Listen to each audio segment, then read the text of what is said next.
Cara menggoreng donat, adonan lembek yang cuman diaduk-aduk sebentar aja seperti ini. Jadi, salah satu faktor yang mempengaruhi adonan lembek itu tidak menyerap minyak adalah masa proofing yang sudah pas. Jadi, pastikan donat kita itu masa proofingnya udah pas, ngembangnya udah pas. Ini saya full proofing ya teman-teman. Jadi, tunggu ngembang banget, sekitar menjadi 2 kali lipat. Saya biarkan di terbuka supaya dia lebih cepat ngembangnya. Dan adonan lembek ini biasanya tuh akan melebar ke samping teman-teman. Tapi dengan tips dan trik yang akan aku bagikan, saya jamin donat kalian tidak banyak menyerap minyak. Faktor kedua adalah panaskan minyak, jangan terburu-buru ya. Panaskan api sedang cenderung kecil. Kemudian setelah diangkat nanti ditiriskan, baru kita taruh tisu di bawah itu, donat-donatnya itu, sehingga minyak-minyak itu menyerap ke tisu. Saatnya menggoreng, masa proofing pastikan sudah pas. Dan pastikan minyak itu stabil panasnya. Jangan sampai menggurak-menggurak, mendidih-mendidih minyak itu. Tapi nggak boleh juga kurang panasnya. Kalau kurang panasnya akan menyerap minyak sekali donat itu. Tanda masa proofing sudah pas itu donat kita akan berenang, akan mengapung teman-teman. Yuk kita simak cara menggoreng ala aku. Jadi teman-teman, donat aku ini selalu manual ya teman-teman. Kadang-kadang aku banting sampai kalis, kadang-kadang aku cuman aduk-aduk campur rata. Kadang juga autolisis, jadi nggak menggunakan mesin. Kan aku udah pernah bahas volumenya, kalau yang nggak pakai mesin ini memang nggak bisa sebesar volume yang menggunakan mesin teman-teman. Jadi kalau kalian ingin produksi besar-besaran ya, kalian harus menyiapkan peralatan juga. Mulai investasi peralatan-peralatan ya teman-teman.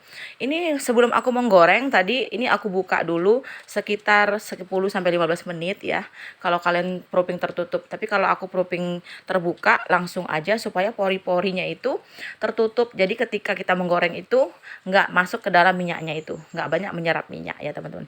Nah ini ciri khasnya, kalau dia mengapung gini berarti masa proofing kalian sudah pas.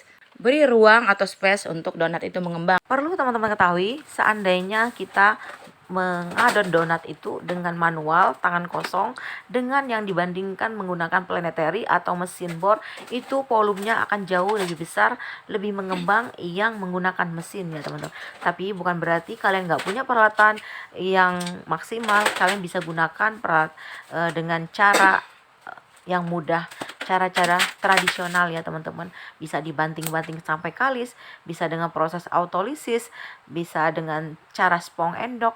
Dengan cara ini kita lebih mudah ketika mengulenin atau mengadon donatnya nanti. Nah, memang sih nggak sehalus yang pakai mesin, itu perlu dicatat ya teman-teman. Untuk donatnya aku sekali balik aja ya teman-teman, supaya WR-nya tuh lebih muncul. Dan ini enggak tinggi ke atas ya teman-teman, dia lebih ke samping. Tadi karena aku proofingnya terbuka ya. Tujuan aku proofing terbuka itu supaya udara itu bisa nutup pinggiran-pinggirannya, sambil bagian luarnya itu selalu aku taburin sama terigu. Jadi nanti ketika digoreng, pori-porinya itu lebih ketutup, nggak basah. Jadi nggak banyak menyerap minyak. Itu tujuannya aku memberi terigu dan proofing terbuka untuk donat yang adonan lembek ini. Kalian bisa lihat di video aku sebelumnya. Ini lembek banget adonanku ini ya teman-teman. Cara bikinnya pun cuma diaduk-aduk aja sampai merata, sampai tidak bergerindil aja. Tapi ada juga resep aku yang dibanting-banting sampai kalis banget itu. Jadi tergantung kemampuan kita, tergantung waktu kita. Karena bikin donat itu banyak caranya teman-teman, mau pakai seperti apapun ya. Dan donat aku ini tidak menggunakan bread improper atau pelembut ya teman-teman, pelembut roti atau pelembut donat. Ini menggunakan kuning telur dan kentang sebagai pelembut utamanya. Jangan lupa ketika diangkat nanti tiriskan dulu, setelah itu alasin sama tisu. Jadi biar minyaknya menyerap ke tisu itu, jadi donat kita nggak berminyak teman-teman. Gimana teman-teman, kalian tertarik untuk mencobanya? Apabila ada pertanyaan silahkan ketik di kolom komentar postingan. Terima kasih sudah menonton sampai akhir. Sampai ketemu next video. Setelah makan donat lemak nih ya. Assalamualaikum warahmatullahi wabarakatuh.